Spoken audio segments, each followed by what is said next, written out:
Hey, everybody. And thank you one more time for being over Zoom today. This should be the last time we have class over Zoom. I'm going to almost certainly be back in class next week as of Tuesday. Okay, so unless something crazy happens, expect to be back in class on Tuesday. If you don't hear from me again, we will be back in class on Tuesday. Okay, so expect that. And as usual, I'm recording the lecture and I will post that on YouTube and send out a link to that when I'm done as well. One announcement before we get started. So exam 3, according to the syllabus, is November 3rd. I'm going to change that because, again, the hurricane pushed things back a day. And I also realized that I think I have a bit of an extra day in the last quarter of the semester. So it actually works out well. So I'm going to push exam 3 back from November 3rd to November 8th. Okay. So November 3rd is a week from today. November 8th is the Tuesday after that. So we're looking at, 12 days from today is going to be exam 3. Okay. And Joanna, thank you for asking. My wife and I are getting better. We're not perfect yet. I'm still coughing and stuff, but we're definitely on the mend. I think we're getting there. Okay. I'll send out an email as well about postponing exam 3 as well. Okay, so let's take a look at compliance. We're finishing the section on compliance, then we're going to move into another section as well. So let me share my screen with you guys.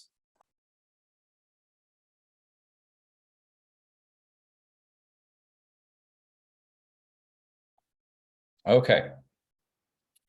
So if you recall, and I've got the chat open as usual, if anyone has questions, I'll be checking that.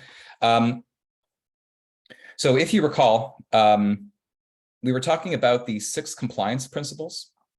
And so far we had talked about the principles of reciprocity, of commitment and consistency. And we were talking about the principle of social proof. And social proof is the idea that we tend to view a behavior as correct to the extent that we see other people performing it. And so if it seems to us like everybody is buying a certain product, and that seems like the correct behavior, right? And so what companies, for instance, will try to do to get you to comply to buy their product is they'll make it appear as if a whole bunch of people are buying their product, even if that may or may not be true. But there's certain conditions under which social proof is more likely to occur. And I want to talk just briefly about those conditions. And the primary one is that when there's some degree of uncertainty.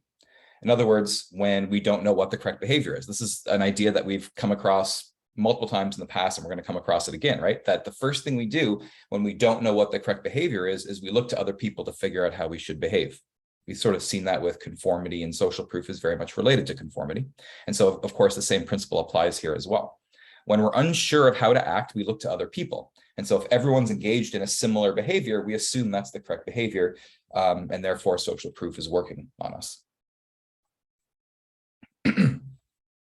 Furthermore, the people we tend to look to are people who tend to be similar to us on a variety of respects, but for instance, in terms of demographics. So if you were trying to figure out what the correct behavior is, the people you're most likely to look to figure that out are people who are similar to you, like potentially other students, for instance. Okay.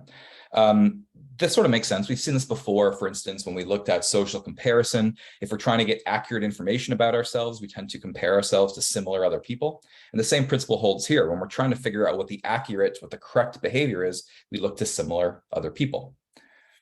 But again, companies that try to sell you products know this, and so they'll manipulate social proof, and social proof can be manipulated in a variety of ways. We talked about a couple of ways last class that it can be manipulated, like through laugh tracks in comedies and things like that.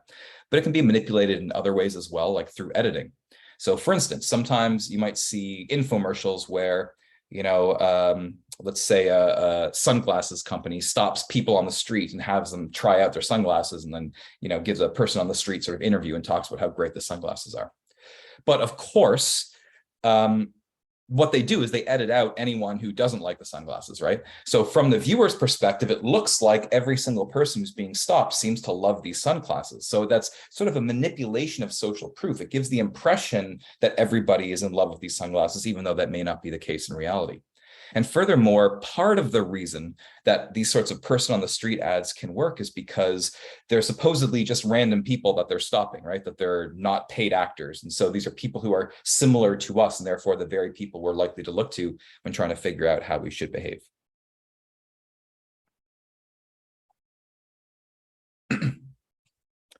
Okay, we have 3 more compliance principles to discuss.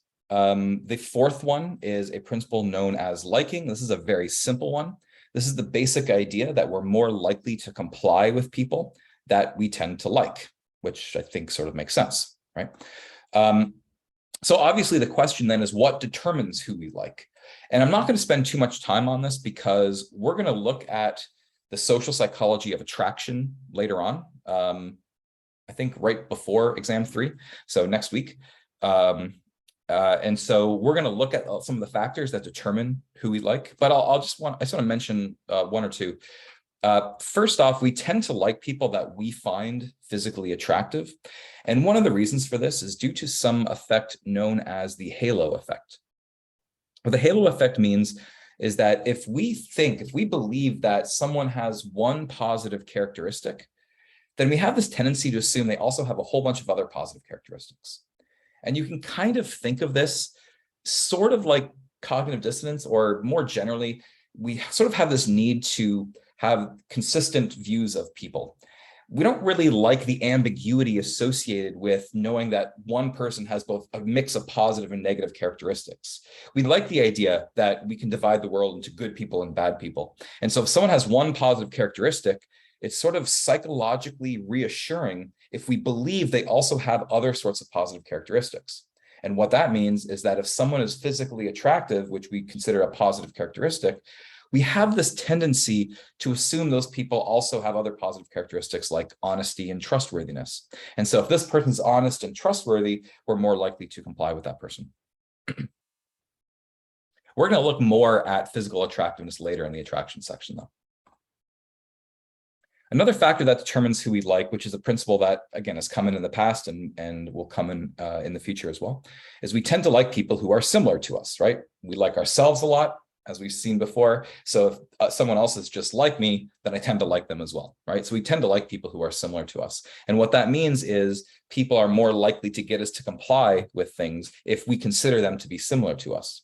And so what a lot of these companies might do is they have spokespeople that try to represent themselves as being similar to their audience because that increases compliance. We also tend to like things that we're familiar with. This is true of people, but also of objects and things like that as well. And this is due to something known as the mere exposure effect. Let me describe to you what this general effect is. Okay.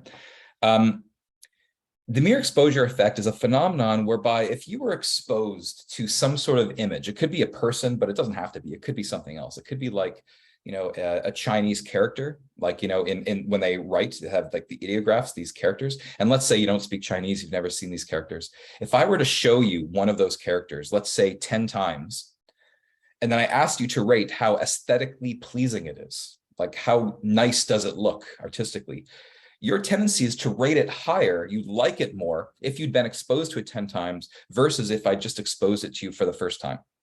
In other words, the mere fact that you've been exposed to something multiple times tends to lead you to like it more. That's not always the case. If you initially don't like something, then being exposed to it multiple times isn't going to necessarily make you like it more. It might make you like it less. But I've had this experience with, let's say, music. So I hear a new song, which I tend to find, okay, pretty good. And I listen to it a few more times and I kind of like it more and more the more I listen to it. And that's the mere exposure effect. Just being exposed to something can increase our liking for it.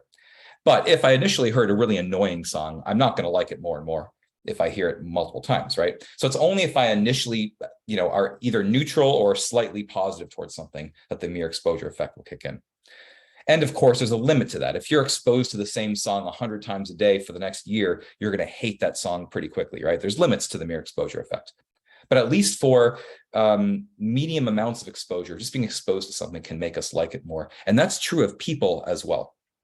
So for instance, there's one study that looked at this in which a professor was teaching multiple sections of a class.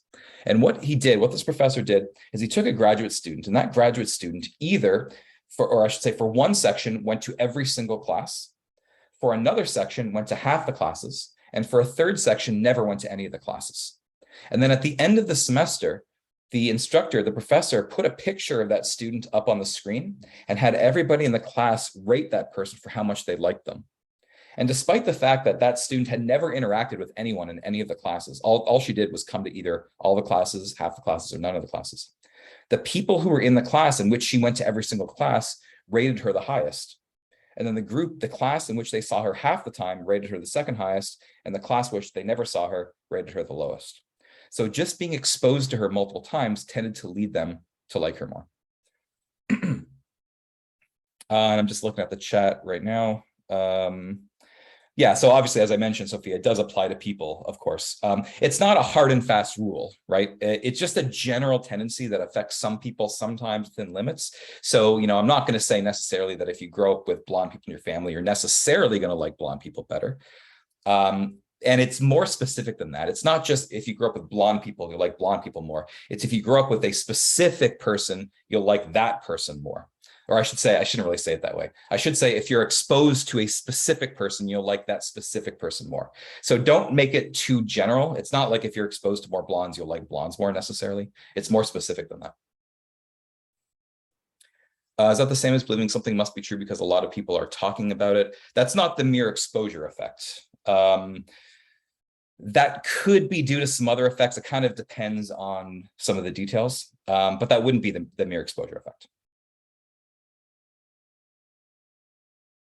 Okay, so one researcher wanted to test this. Okay, so what this researcher did is they used the following logic. So think about this. Okay, and so just to summarize the mere exposure effect, which I'm still talking about, by the way, all it's saying is that if you have been exposed to something, to some stimulus, you tend to like it more than if you have not been exposed to that stimulus. That's all it's saying. The more you're exposed to something, the more you tend to like it. Okay. And so using that logic, what this researcher was considering was when we see our own faces, because there's really only a couple of situations in which we see our own faces, right? One of them is when we look in the mirror.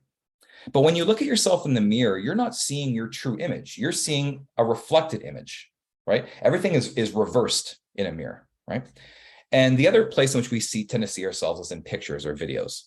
But especially at the time when this study was done, this was before iPhones and digital cameras and things like that.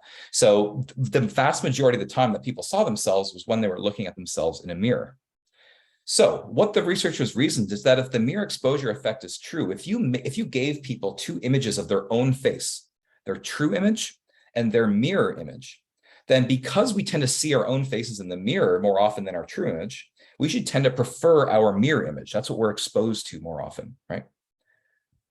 And that's, in fact, exactly what happened. If you gave people the choice between which do you prefer, your true image or your mirror image, almost 70% of people preferred their mirror image, and less than 30% of people preferred their true image. Okay, so people preferred their mirror image to their true image. On the other hand, the friends of those people, they are more likely to see that person, their true image, rather than their mirror image, right? So if you think your friend's going to see your true face much more than they see your mirror image. So if you gave your friends the option of choosing which one do you like, your mirror image or your true image, your friends should prefer your true image to your mirror image, which is exactly what they found. Okay, so friends tended to prefer your true image to your mirror image. In other words, if you think about your own photos, like, and this has some implications potentially for social media, for instance, because what this is saying is that the images that you like of yourself are not necessarily the images that other people like of you the best, because you tend to prefer your mirror image. Your friends tend not to prefer your mirror image. So this study is consistent with the mere exposure effect.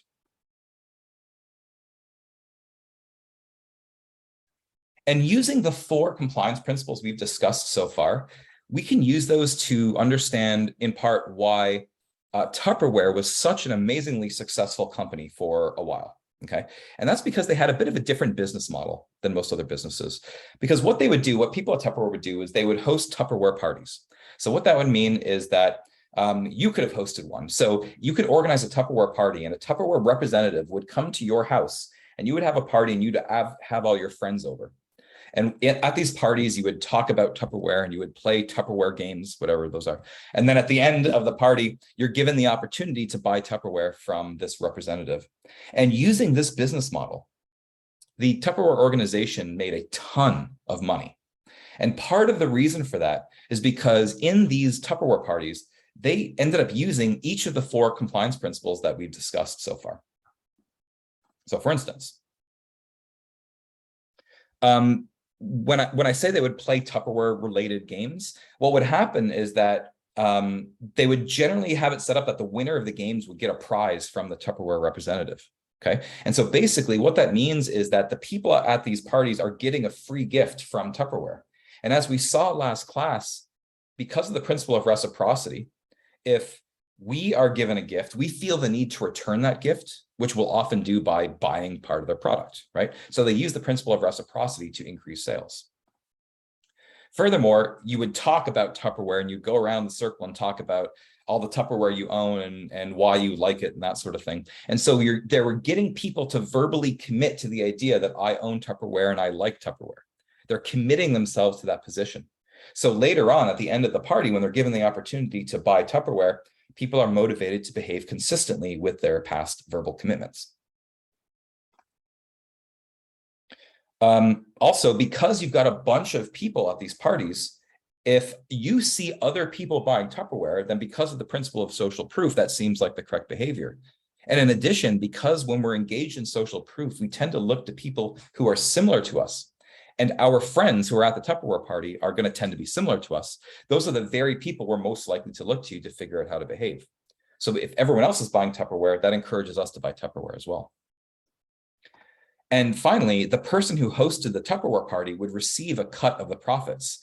So in a sense, if you were buying Tupperware, you're not really necessarily buying it from a faceless corporation. You're buying it sort of directly from your friend in a sense, because they're getting a cut and we like our friends, right? So as a consequence, we're much more likely to buy Tupperware. So because these parties used all of these compliance strategies, they made like billions of dollars doing this. Okay. 5th compliance principle is the principle of scarcity. Principle of scarcity simply says that when there are fewer of something, or when things are scarcer meaning there isn't much opportunity to buy that thing, they seem more valuable to us. And scarcity can occur for a couple of different reasons. They can occur because there's only a limited number of products left, or because time is running out. You only have a week to buy this product and then we're going to remove it from the shelves and you won't be able to buy it again. And so because those opportunities seem scarcer, or they seem more valuable to us, we want to potentially purchase those products before we lose the opportunity. Of course, the companies know this, right? And so what they will often do is they will make it appear as if their products are scarcer than they really are in order to try to get you to buy them. And you'll see all sorts of phrases that capitalize on this principle of scarcity, right? So you've absolutely heard some of these phrases like while supplies last only, time is running out, limited quantities for a limited period. Now, these companies are telling you this not as a favor to you, right? They're telling you this because they know that if you believe time is running out and while supplies last and supplies are running out, there's limited quantities, that you're more likely to buy their product. And if you think about it, these statements that they're giving here are really meaningless, right? Like, hurry, while supplies last only. Well, yeah, no kidding. Obviously, they can't sell something if supplies don't last, right? And maybe they have 20 million supplies. It doesn't mean they're running out. They're just saying while supplies last. Or they'll say like limited quantities. Well, yeah, no one has an infinite number of anything. So of course they're limited quantities, right? For a limited period of time doesn't necessarily tell you how long that period of time is. But these are all phrases that make it seem to you, the consumer, that time is running out or you're about to lose that opportunity. And if you feel that way, you're more likely to buy their products.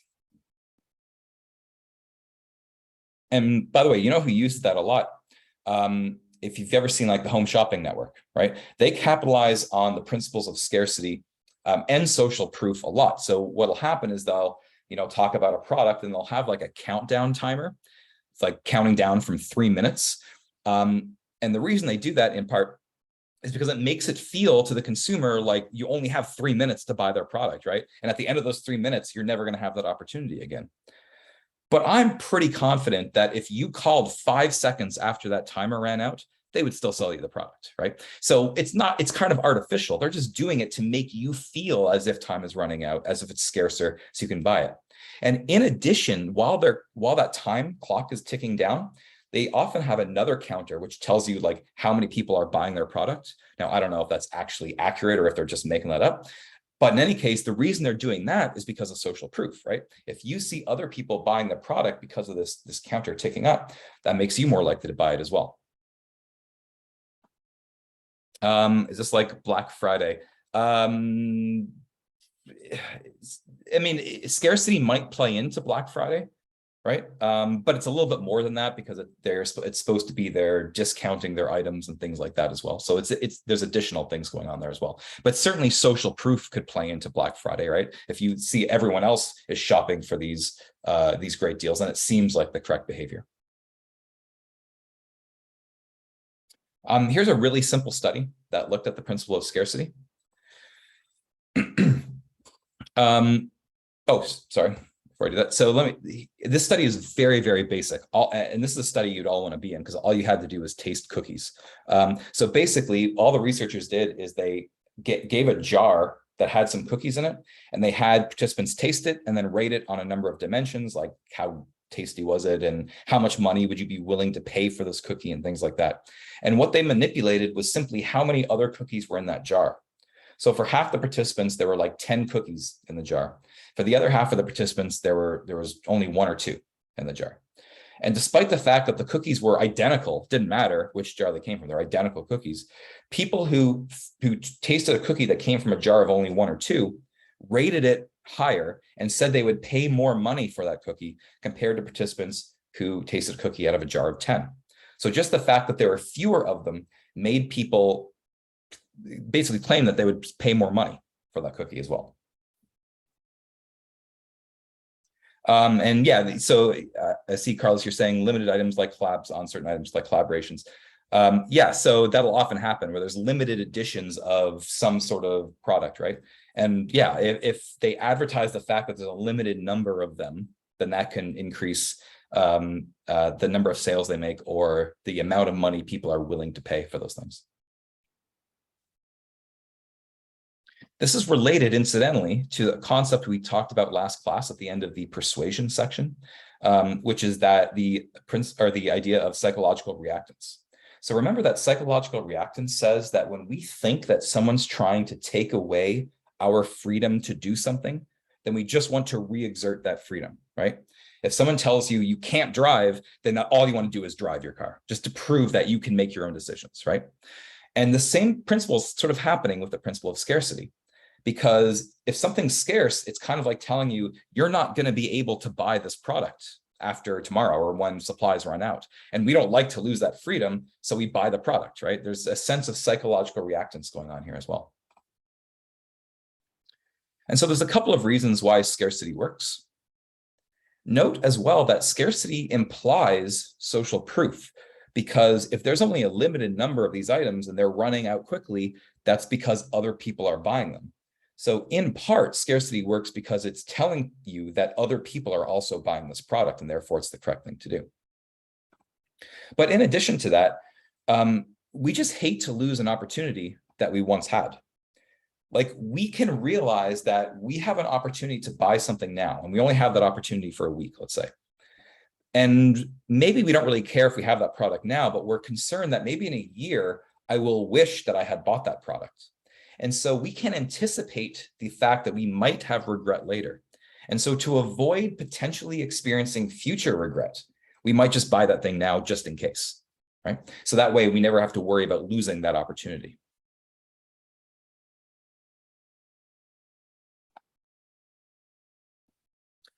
And finally, the 6th compliance principle is the principle of authority. which is the basic idea that we have a tendency to comply with authority figures. Now, I'm not going to talk too much about this because the idea of how authority can influence us is what we're going to talk about in the next section on obedience. But I will just mention one thing, which is that this is true even if the authority is unrelated to the request. We still have this mindless tendency to automatically obey authority. Okay? And so, for instance, a study that looked at this, what they did is they were on the streets in like a downtown city. And people would pull into parking spots, like metered parking spots, to park their car. And they would get out of their car and they'd be going through their pockets to find quarters to put into the parking meter. Now, what would happen is that these people who didn't know that they were part of the study, they were just pulling into a spot to do their regular shopping or whatever. They didn't know they're part of a study. But what would happen is that right in the spot in front of them, there's a person who's going through their pockets trying to find change and they can't find any change. Now, this person's working with the experimenter. And another research assistant basically turns to the unwitting participant who's paying money at their own meter, points to them and says, hey, you, see that person in front of you? Give that man a quarter. And that person who makes that request is either dressed in plain clothes, just like a regular clothes, or is dressed like a security guard outfit. Okay. And then as soon as he makes that request, he turns around and walks behind a building. And what happens is that if people were told to give this person a quarter by someone who's dressed up as a security guard, they were more likely to comply than if that person was dressed up in regular clothes. But if you think about it, that doesn't really make sense, right? Because a security guard has no more authority to tell us to give someone else money than anyone else, right? They don't have that authority to do that. The authority is completely unrelated to the request. And yet, because we have this mindless tendency to obey authority figures, we just kind of go along with it. In fact, this is important for you to know because the police know this, right? So let's say, for instance, that you are pulled over while you're driving. The police can't search your car without reason. But what they'll do is they'll say, like, you don't mind if I search through your car, do you? And they know that we have this automatic tendency to just obey authority figures. So people will say yes. And that's true, even if you've got like illegal things in your car, you might have drug paraphernalia or something. And people still tend to say yes when cops ask them if they can search their car, even though they shouldn't. So because cops know that you have a tendency to automatically sort of obey their requests because they have this perceived authority, they'll tend to use that against you a little bit. So this is why it's really important, well, this and many other reasons, it's really important to know what your rights are, to know that you have the right to not be searched without probable cause, for instance, unless you give them that right.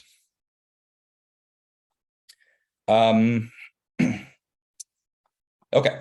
And Megan, just to respond to you, how does scarcity imply social proof? Yeah, so if something is scarce, like if it's scarce because things are running out, if I tell you, supplies are running out, so you need to act now. Well, why are supplies running out? They're running out because other people are buying that product, right? So if other people are buying that product, then because of the principle of social proof, that implies that that's the correct behavior to engage in. Okay, any other questions about compliance?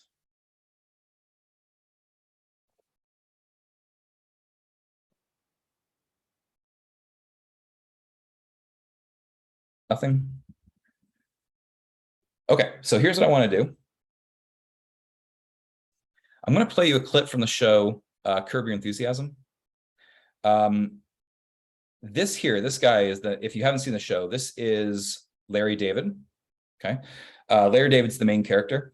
And in this clip, Larry David, his father has glaucoma, and he's been suffering with this. And one of the treatments for glaucoma is marijuana. Marijuana can ease some of the symptoms associated with glaucoma. And he's just noticed right here a drug dealer on the street. And so he's got the idea to try to buy marijuana from the drug dealer to give to his father to help with his glaucoma. The problem is Larry David has never bought drugs in his life, so he doesn't really know what he's doing. So he's going to have a really awkward interaction with this drug dealer. And as he has this interaction, what I want you to do is watch out for some of the compliance principles that the drug dealer uses on Larry David. Okay, so consider the 6 principles we talked about. And at the end of this clip, I'm going to ask people to identify what some of the principles were that the drug dealer used on Larry David. And I believe you should have sound. Again, as usual, let me know if you don't, but I believe you should. Good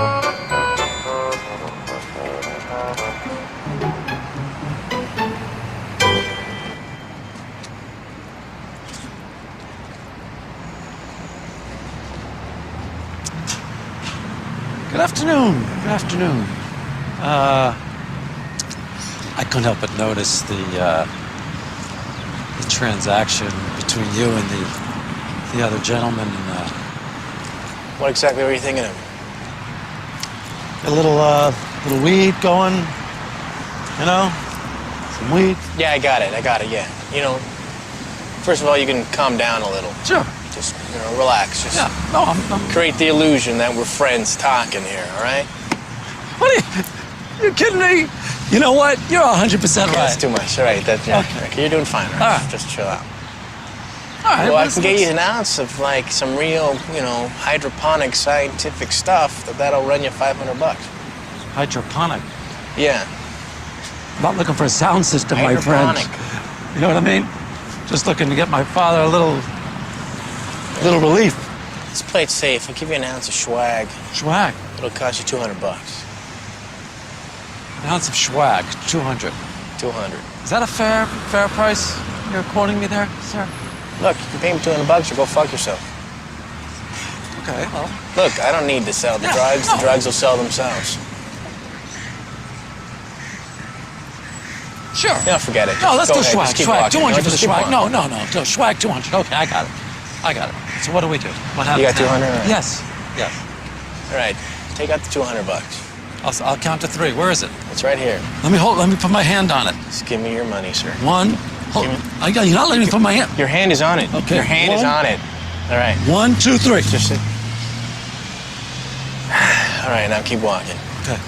Any particular direction? Just please move. Which way? Just walk.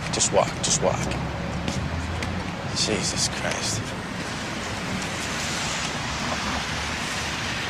I gotta go this way. Just go.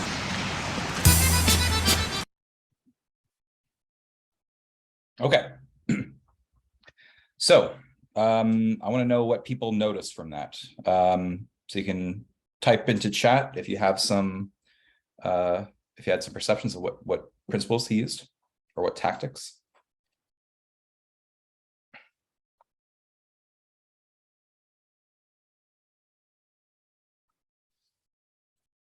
Okay, so social proof. There's actually, let's start with social proof. So there's actually a couple ways. So you mentioned that he saw the other guy buying, which might be true. There's another way in which social proof was used.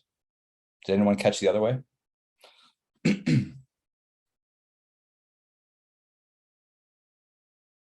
He said something in particular that implied that everyone else was buying drugs as well. Did everyone catch that? The drugs sell themselves, right? When he says the drugs sell themselves, what he's saying is everyone else is buying these drugs, right? And so by the principle of social proof, we're going to tend to view that as the correct behavior. So he's likely to buy the drugs himself. So social proof is one. Someone mentioned, Megan, you mentioned foot in the door. Now, explain what you mean by that.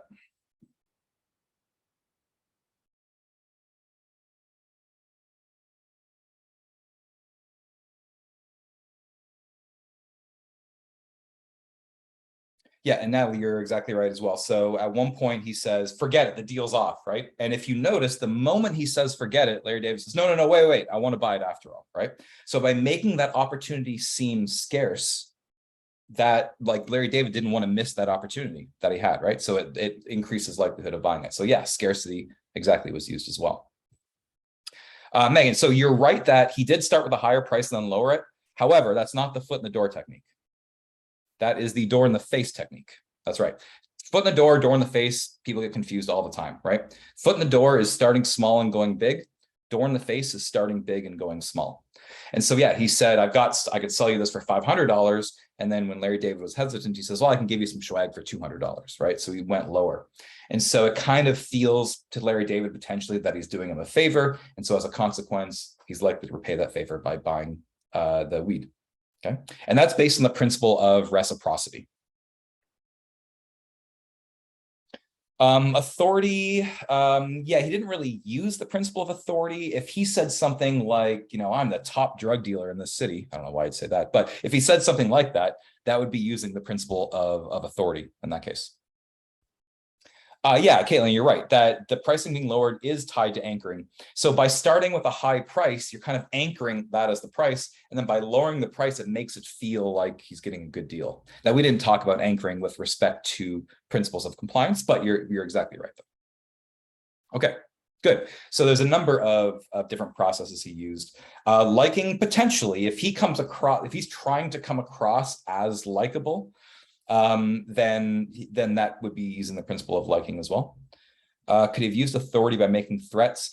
That's not really a great example of authority. If you're making threats, it's not really a compliance principle, because compliance means you're requesting that someone do something. If you're threatening or you're telling someone they have to do something, that's not really compliance. That is obedience, which is a great segue into our next section on obedience. So let's do that.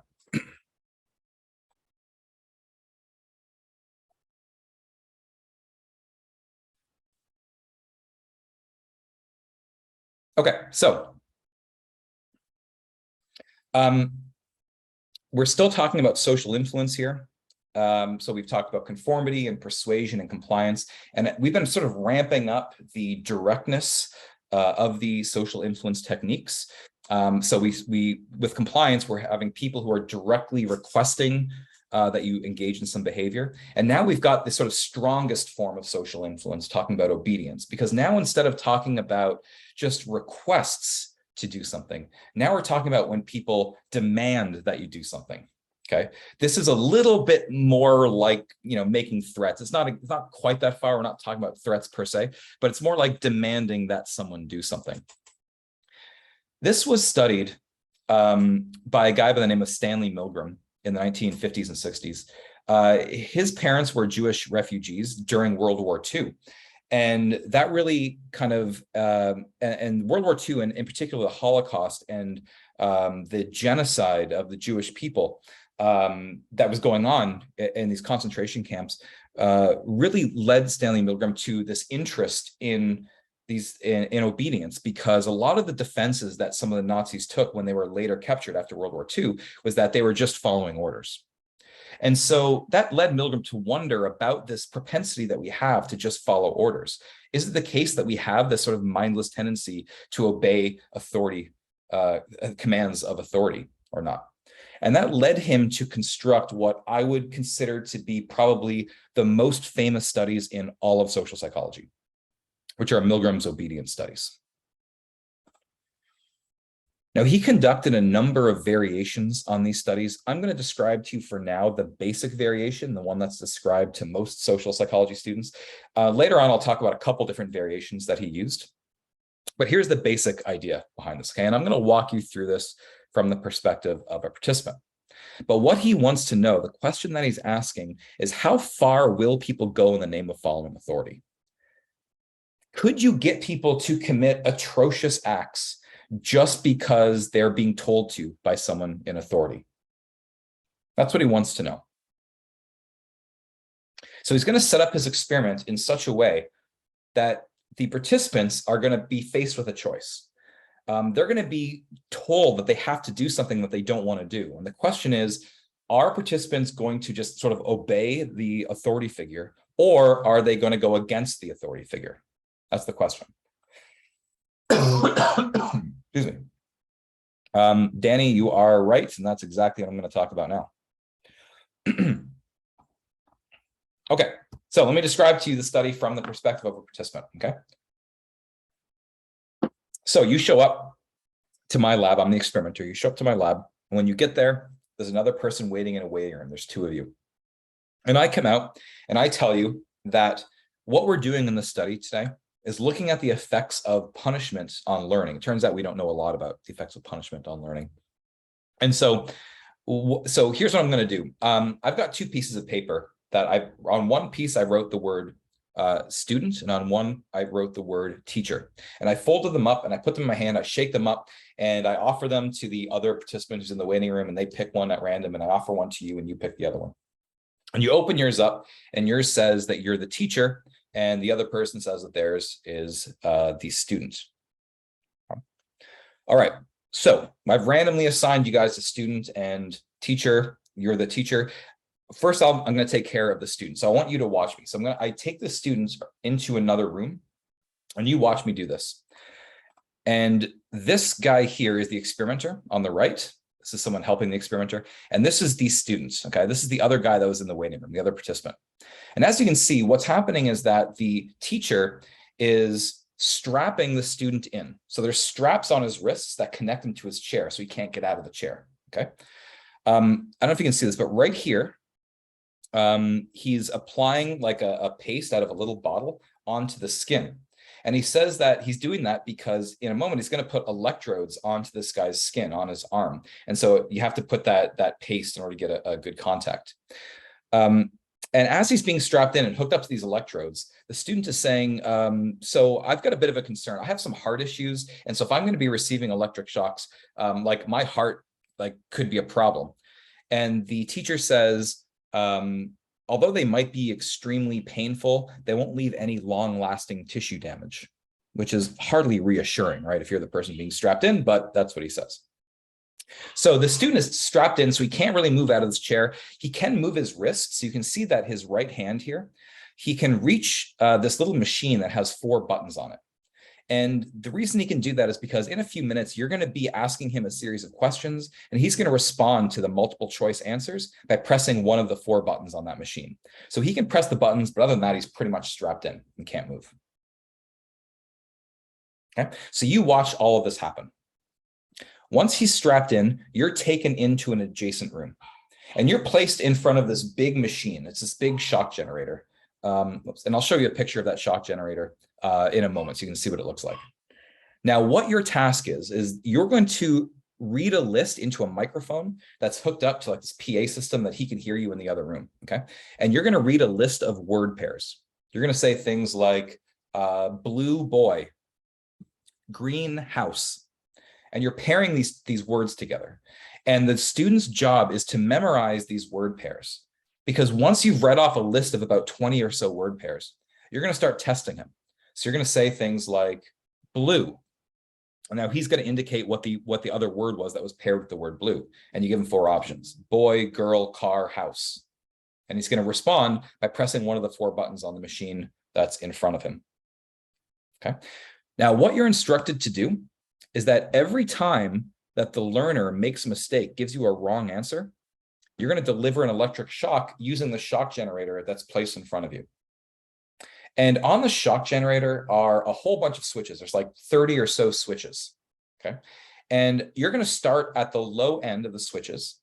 And the lowest shock that you can give is 15 volts.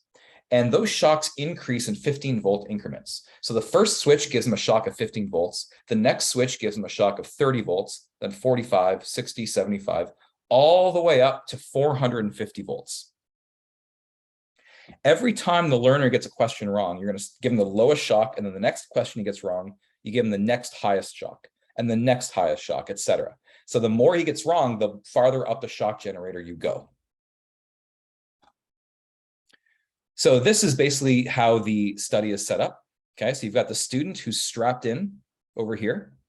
Okay, this is you can see the little machine that he can use his right hand to press to respond to the questions. And you can see the cord that's attached to his wrist, that's attached to the shock generator that's in front of the teacher. Okay, and that's you're the teacher, of course. And the experimenter is just sitting behind you, watching this all go on.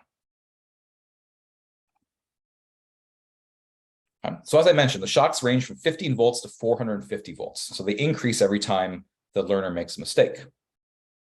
They sometimes call the learner the student or the learner. It's the same thing. Student, learner, same thing. Underneath the actual switches are words that describe how strong the shocks are. So the first set of switches, it says like mild shock. Then the second set says moderate shock, then strong shock, then very strong shock, then extremely strong shock. And the last 3 switches are simply marked XXX.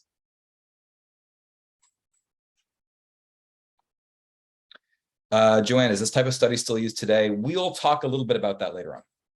So I'll come back to that question. This is kind of it's not a great shot, but this is what the shock generator more or less looks like. Okay. In a bit, I'll show you a couple different videos of this experiment so you can see it sort of up close. But these are the switches all down the middle of the shock generator, and you can just kind of, you can't really read it, but you can see some words underneath the switches that describe how strong the shocks are.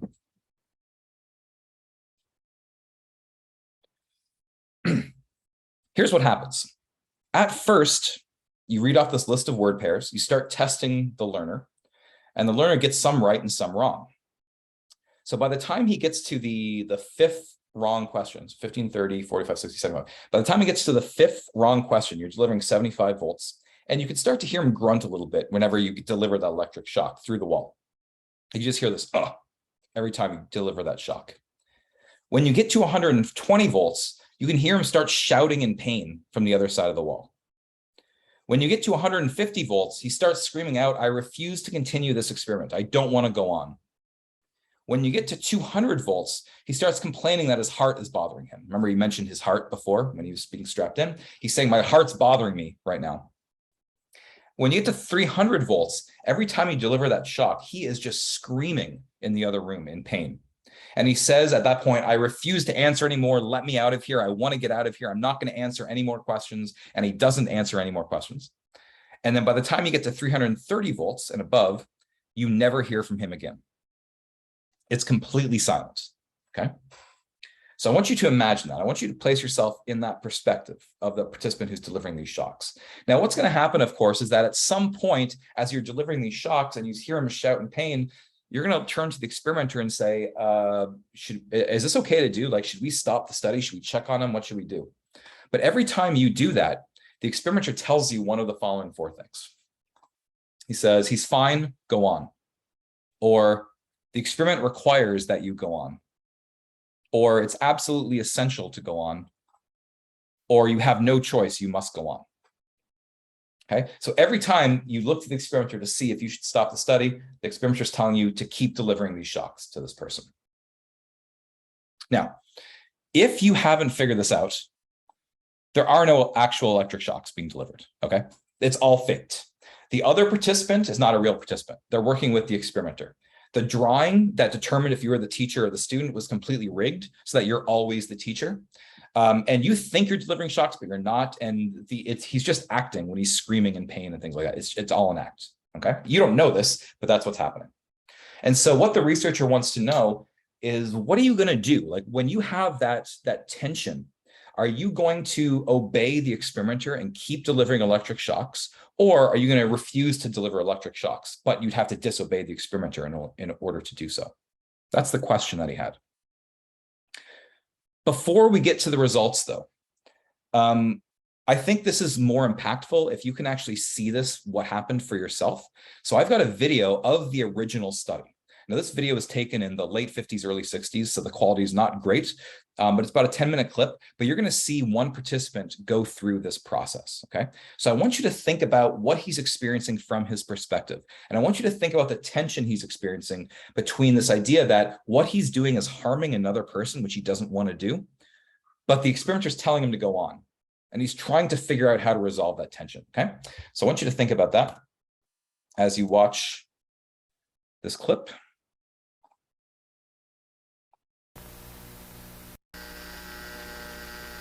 Wrong. 90 volts.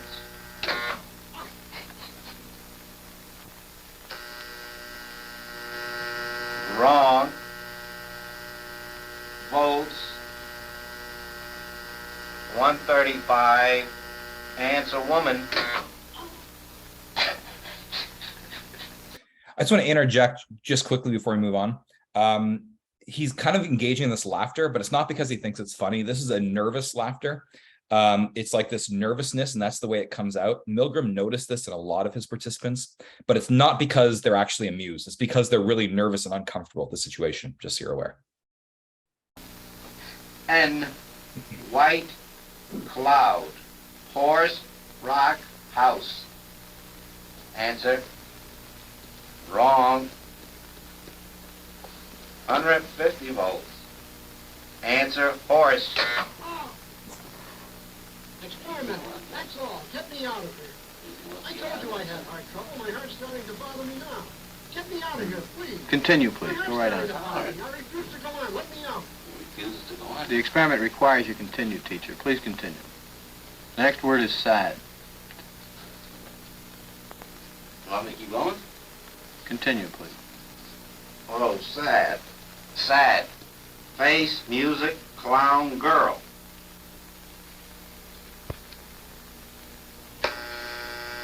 Correct. Next one, short. Sentence, movie, skirt, time. Answer, please. Wrong. Under 65 volts. Time. Let me out. That guy's hollering in there. Continue, please. Go on.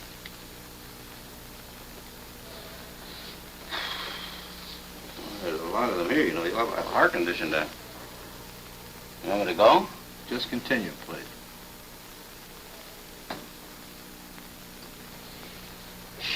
Sharp.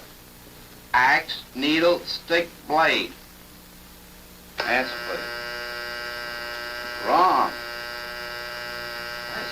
I'm up to 180 volts.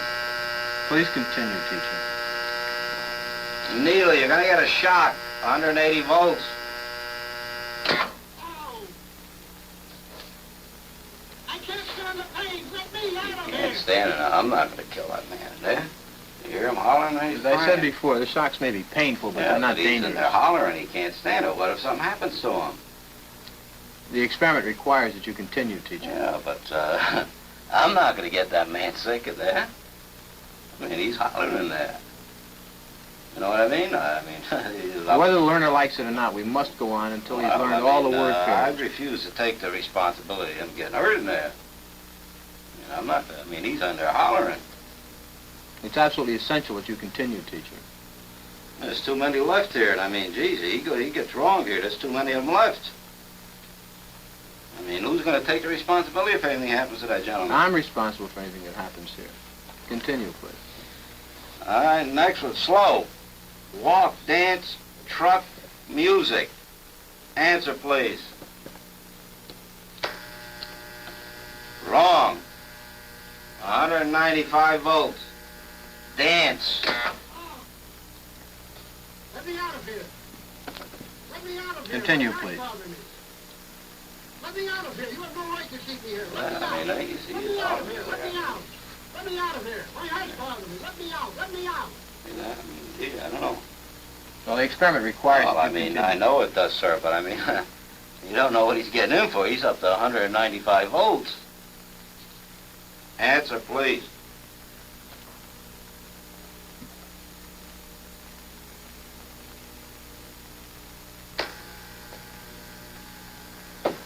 Wrong. 225 volts. The word is noise.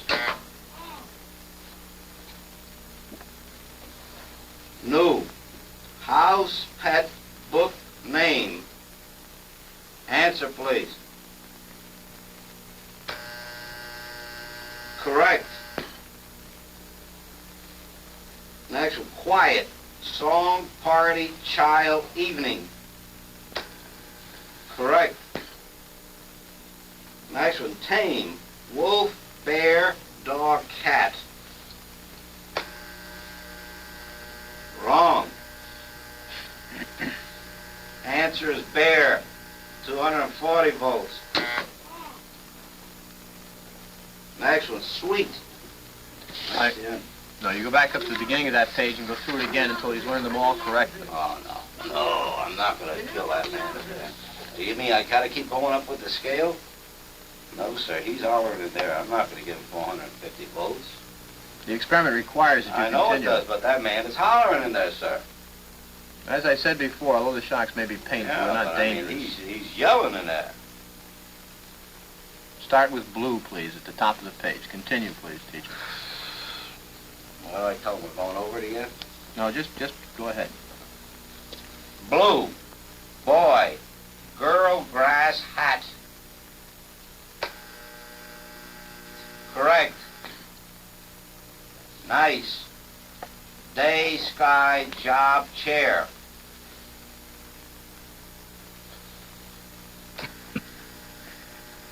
Wrong. Answer is day, 285 volts.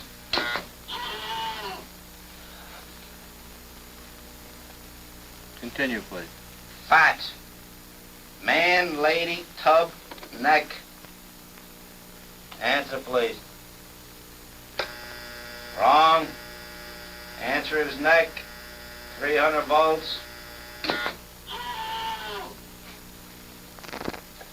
I absolutely refuse to answer anymore. Get me out of here. You can't hold me here. Get me out. Get me out of here. Continue. The next word is green, please. Green, grass, hat, ink, apple.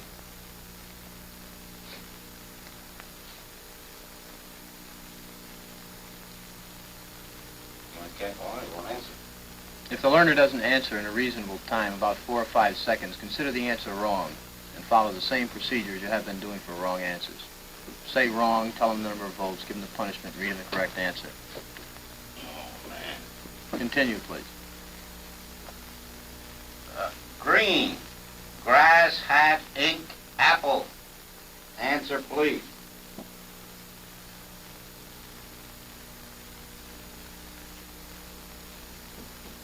Go on with the procedure, please, teacher. 315 volts, the answer is ink.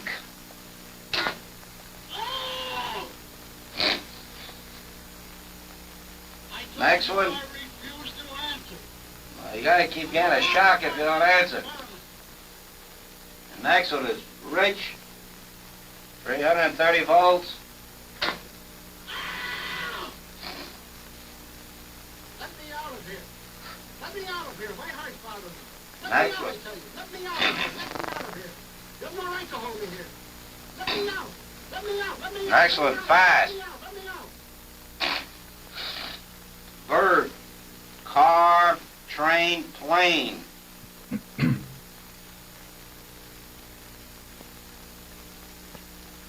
Go on, please, with the procedure. Please answer.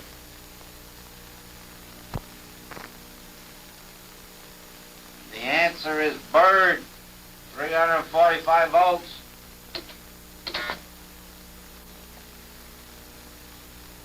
Blunt, knife, stick, word, arrow. Answer, please. Continue, please. The answer is arrow, 360 volts.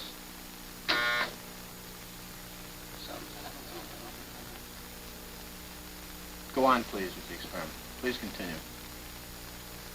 Soft, rug, pillow, hair, grass. Answer, please.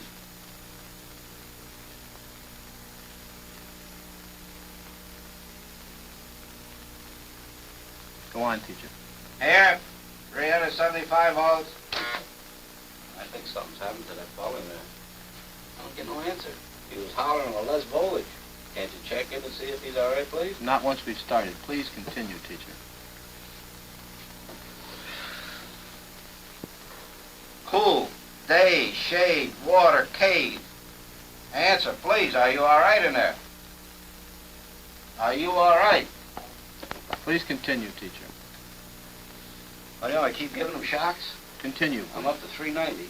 Continue, please. Something's happened to that man in there. Next one, gold, dollar, necklace, moon, paint. Something's happened to that man in there. You better check in on him, sir. He won't answer me or nothing. Please continue. Go on, please. You accept all the responsibility? The responsibility is mine. Correct. Please go on. Gold, dollar, necklace, moon, paint. Answer, please. Are you all right? 405 volts. The answer is moon. Next one, heart, stone, head, bread, work. Answer, please. The answer is head, 420 volts. Next one, wet, night, grass, duck, cloth. The answer is duck, 435 volts. Says danger, severe shock here. Next 6 on the next one. Continue, please. 435 volts. Next one, brave, woman, soldier, dog, horse. Answer is woman, 450 volts. That's it. Now continue using the last switch on the board, please. The 450 switch for each wrong answer. Continue, please. I'm not getting no answer. Please continue. The next word is white. All right. You can see that guy's really uncomfortable, right? People in this study did not like to be in this study. They were not having a good time. He was laughing, but it was this nervous laughter. It was not because he found it funny. These people were really stressed out. I mean, some people were like digging their nails into their flesh and were almost breaking down psychologically. And partly for that reason, we can never do these studies again today for ethical reasons. We cannot treat participants in a way that puts them under that much stress. There's just absolutely no way that we can do that for scientific purposes. However, reality shows are not constrained by the same ethical rules as scientists are.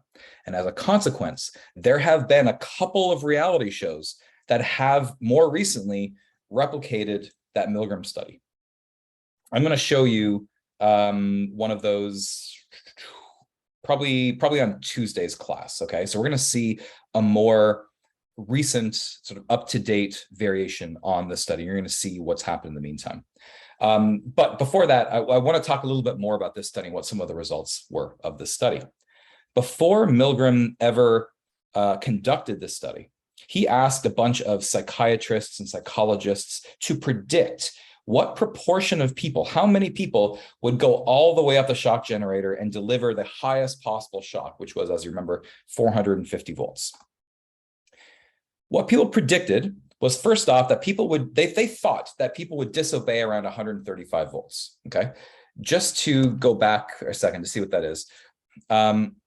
They thought that people would disobey somewhere right in here. So right when the learner started shouting in pain, and right around when they refused to continue the experiment, they thought people would stop delivering shocks at that point, okay?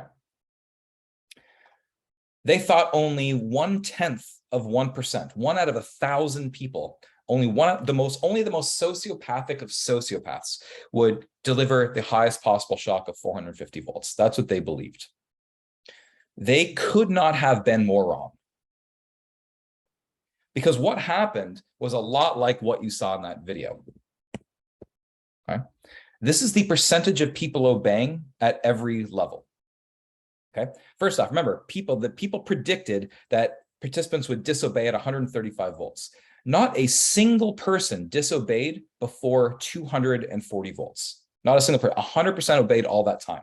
Just to give you a sense of what that means, okay? 240 volts. We go back here. What that means is every single participant in this study that was tested kept delivering what they thought were electric shocks to someone who was not only shouting in pain every time they got a shock, but who was refusing to continue the experiment, who was demanding to be released, and who was complaining about his heart condition. And every single person kept delivering electric shocks despite all of those things. And even when it got that far, the numbers only dropped to about 88% or so. 88% of people, almost 9 out of 10 people, kept delivering shocks all the way up to 300 volts. In fact, you can see here, about 2/3 of people delivered shocks all the way up the shock generator. Okay, this is someone who is screaming because it hurts so much, who's refusing to continue the experiment, who's begging to be released, and who for the past, remember, the last like 5 or 6 shocks, has fallen completely silent after complaining about a heart condition.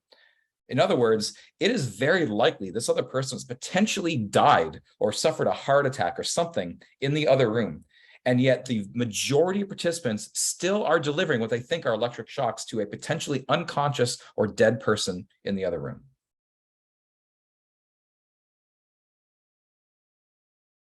What happened was nothing like what people predicted was going to happen, right? People were way, way off. And the reason they were off is because people had an inability to appreciate how powerful that situation was.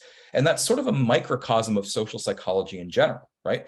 We've seen that in social psychology, it continually shows that people drastically underestimate how strong a situation is in terms of determining our behavior. We think it's an easy thing to just disobey an experimenter. What this study shows, though, is we have this tendency to just obey authority figures, which is really problematic. This is just the same data from the last slide in diagram forms. This is just the percentage of people who delivered at each level of shock. Okay. In some variations, the victim, he was actually pounding on the wall, like he was kicking the wall. So you can hear him like pounding on the wall, trying to get out. And participants are still delivering electric shocks to that person. But as I said, there were a number of variations on the study that Milgram ran. Okay. He wanted to look at how different factors affected obedience. And so he ran variations where he manipulated things like the authority figure in charge. So for instance, in the variation that I mentioned, in the basic variation, the authority figure, the experimenter, was in the same room as the participant. They were right there, right? In another variation of the study he ran, the experimenter was not in the same room as the participant. In one variation, the experimenter would phone in his orders instead of being physically present. In a third variation, the experimenter simply left written instructions, but was not actually giving any demands at all. And what he showed, probably not surprisingly, is that the farther removed the experimenter was from the participant, the lower the obedience rates were. In other words, we have a tendency to obey people when they're right in front of us, but when they're not right there, we're more able to go against what they're telling us. He also manipulated the legitimacy of the authority figure. So in the basic variation, the experimenter had a white lab coat. He was associated with Yale University, highly prestigious, obviously. But in a different variation of the study, the experimenter ran the study not out of Yale, but out of like a warehouse downtown. Was not associated with Yale, it was like a community college, didn't have a white lab coat. And there is basically just an overall lower legitimacy of the scientific study. And when they ran that variation, again, probably not surprisingly, obedience rates were lower in that condition, which is suggesting that part of the reason these participants are obeying and still delivering electric shocks is because they believe in the legitimacy of the scientific endeavor. And once you take away that legitimacy, people don't think the study's all that important so much, and so they're more willing to go against it, to go against the experimenter. He also manipulated factors associated with the learner himself to see how those affected obedience. So in the variation that you saw, the learner was in a different room, right? But in other variations, they kept the learner in the same room as the participants. In other words, you had to actually see that person in pain as you delivered the electric shocks. In a third condition, the teacher had to actually hold the learner's arm down on this like metal plate in order to deliver electric shocks. So they actually had physical contact with the person as they were shocking them. And as you can imagine, the more physically present the victim was, the learner was, the more obedience rates dropped, which is kind of a good thing and kind of a bad thing, right? I mean, on the one hand, it's sort of good in the sense that if you can see the suffering that someone else is enduring because of your actions, then you can feel bad for them. You're more willing to stand up to authority figures, which is kind of good. But on the other hand, if you think about it the opposite way, it's not so great, because what it suggests is that if you can't see the people who are suffering as a consequence of your actions, you're more willing to do atrocious things to them.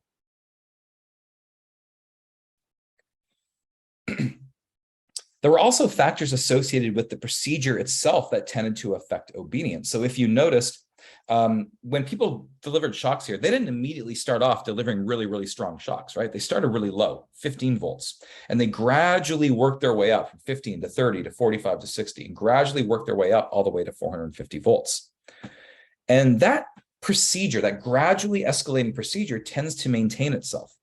Because if you've delivered electric shocks at 15 volts and 30 volts and 45 and 60, 75, 90, 105, 120, then 135 is only 15 volts more than the last one you were willing to administer. And so you administer 135. And then 150 volts is only 15 volts more than the last one. And the next volt level is only 15 volts more than the last one. And so it's easy to sort of maintain itself once people start to deliver electric shocks. In fact, this should sound pretty similar to you with respect to something we talked about last class, which is the foot in the door technique, right? The foot in the door technique is that if you get someone to agree to a small request, they're more likely to agree to larger requests, as long as those requests are related. And that's kind of what's happening here. If people are willingly delivering these mild and moderate level shocks, then it gets easier for them to administer stronger and stronger shocks. And finally, he also manipulated the presence of dissenters, people who went against the experimenter.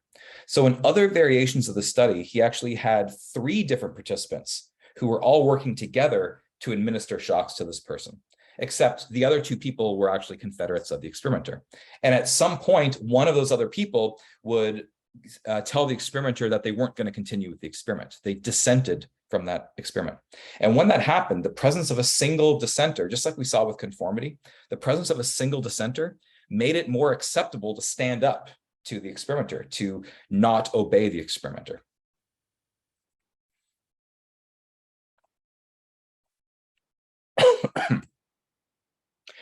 Now, for ethical reasons, as I mentioned, we can never do these studies again today, at least not in the same format, because it puts the participants under too much stress. But there are other variations, other ways that people have researched obedience.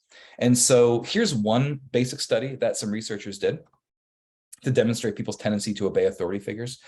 With the permission of a hospital, what the researcher did is they called various nurses who were working at a hospital, and they told them to administer a certain drug to a patient, okay? And there were many, many reasons why the nurses should have immediately said, no, I'm not going to do this. I'm not going to administer this drug, okay? First off, by policy of the hospital, it was not allowed to, you're not allowed to give orders over the phone. You had like to give a drug. You had to have it written down, okay? So just for policy reasons, they never should have listened to this person who presented himself as a doctor. Never should have given the drug. Secondly, the drug they were supposed to administer to the patient, they were not familiar with, so they were uncertain of how it worked. And thirdly, it was listed on the drug itself some really, really serious potential side effects of that drug. And the dose of the drug they were told to administer was way higher than the maximum dose that was listed on the bottle that they should have administered. So for all those reasons, they should not have given this drug to the patients. And yet, when this person called these nurses and identified himself as some doctor, and by the way, the doctor he identified himself as was not known to any of the nurses either. But as soon as he did this with 22 different nurses. And when he did this, 21 of them immediately obeyed. Now, of course, they stopped them before they actually administered the drug, obviously, right? But 21 out of 22 nurses immediately obeyed despite all of these reasons why they shouldn't have. And this is not to say, of course, that nurses are more susceptible to these obedience effects than anyone else, right? This is just saying that we're all susceptible to these effects, this tendency to mindlessly and automatically obey authority figures. And what that means is that people in authority who know you have that tendency can take advantage of that, and they can get you to do things you might otherwise not be willing to do.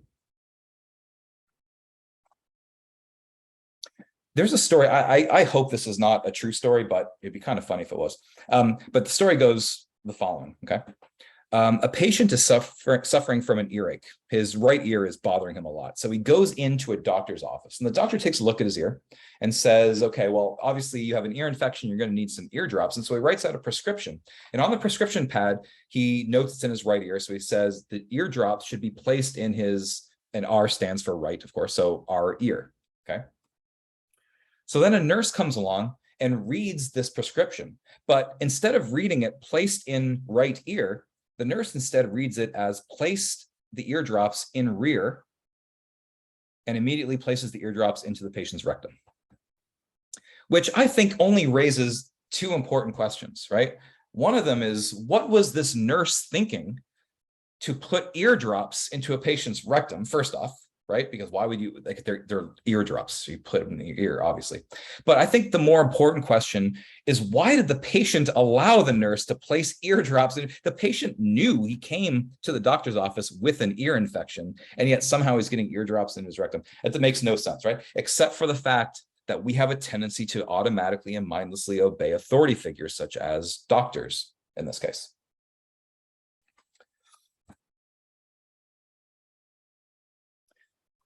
Okay, so as I mentioned, these studies have a bunch of ethical concerns when they were conducted. Okay, now at the time, we didn't have institutional review boards who are supposed to look and to ensure that researchers are treating participants ethically. So as a consequence, they can get away with a lot more in the olden days. We now have these institutional review boards. We can never do these studies now. They completely be rejected, okay? But as I mentioned, there are some reality shows who are not beholden to the same sort of ethical limitations that have conducted these studies more recently. We're gonna look at one of those on Tuesday's class. Remember, we're going to be back in person on Tuesday. We're going to look at that on Tuesday, and we're going to see how obedience rates have changed or whether they've changed since the time when Milgram initially did those studies. And we'll talk more about them then. It is now 6:15 though, so I'm going to let you guys go. Just remember, we're back in class on Tuesday. And also remember that exam 3 has been pushed from November 3rd to November 8th. Okay, so November 8th is exam 3. Have a great night, guys. I'll hang around for the next couple minutes to take any questions that you might have. I'll see you guys later.